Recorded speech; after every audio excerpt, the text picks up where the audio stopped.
النهارده هنشوف مع بعض طريقه تغيير باسورد الخزنه رويال سيف بكل مقاساتها. اول حاجه هنفتح الخزنه، شباك، الرقم السري، شباك. الخزنه فتحت معايا بالشكل ده. هنلاقي هنا زرار اخضر في باب الخزنه من جوه، بدوس عليه دوسه واحده بالشكل ده وبرجع للجزء اللي هنا. بيقول لي اكتب الباسورد الجديد. على سبيل المثال كتبت الباسورد ده، شباك. هنا بيأكد عليا الباسورد. قبل ما اقفل باب الخزنه خالص بجرب الباسورد، شباك، الباسورد اللي انا عملته، شباك، اداني اوبن. كده اقفل الخزنه وانا مرتاح. ولو اول مره بفتح الخزنه بتيجي معايا زي ما احنا شايفين ببيت البطاريات، بيبقى هنا بالشكل ده. بركب بطاريات الخزنه وبفتح الخزنه بالرقم العادي اللي احنا بنبعته بيها من 1 ل6، شباك. بلف المفتاح بفتح الخزنه.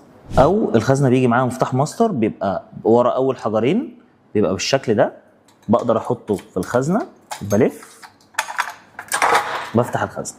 والخزنه رويال سيف بتجيلك باطول فتره ضمان من شركه فيتشر جروب، ضماننا لمده 10 سنين، والتوصيل مجاني لجميع المحافظات خلال 24 ساعه بس.